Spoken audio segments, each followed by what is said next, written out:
Hey guys, welcome to another What I Eat in a Day.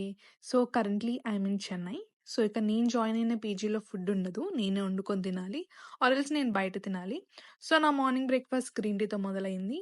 And బ్రేక్‌ఫాస్ట్‌కొచ్చేసి aloo paratha. Night మిగిలిపోయిందనమాట. అదే ఫ్రిడ్జ్‌లో పెట్టేసున్నా. దాంట్లోకి వాడు పెరుగిచ్చాడు. అది కూడా ఫ్రిడ్జ్‌లో పెట్టేసా.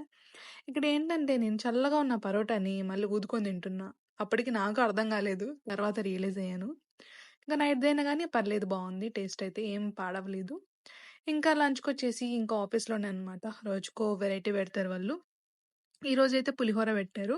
పులిహోరలోకి లెమన్ పికిల్ అంటే లెమన్ రైస్‌లోకి లెమన్ పికిల్ ఇచ్చారు. సూపర్ అనమాట. అండ్ దాంట్లోకి కొన్ని వడియాలు కూడా ఇచ్చారు కాంబినేషన్‌గా. అది నేను అడిగాను. అడిగితే ఇచ్చారో లేకపోతే వాళ్ళే ఇచ్చారో నాకు అర్థం కాలేదు. ఎట్లా కూడా ఇచ్చారు తినేసాను. ఇక డిన్నర్‌కైతే మా ఆఫీస్ బయటికి రాగానే ఒక టిఫిన్ షాప్ ఉంటుంది. అందరు జనాలు ఆడే పడి ఉంటారు. నేను కూడా ఆడే పడతాను. ఇక ఆడే పడాలి.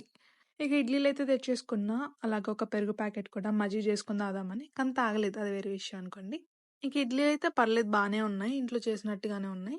ఇంక సాంబార్ స్టేట్‌లో సాంబార్ బాగోదా చెప్పండి. సాంబార్ కూడా చాలా బావుంది. కానీ ఆ రెడ్ చట్నీనే బాలేదు. ఇక ఇది తినేసిన తర్వాత ఏదో ఒక డెజర్ట్ ఉండాలి కాబట్టి మనకి ఐస్ క్రీమ్ ఉండింది. అదే ఐస్ క్రీమ్‌ని 4 రోజుల నుంచి తింటున్నా.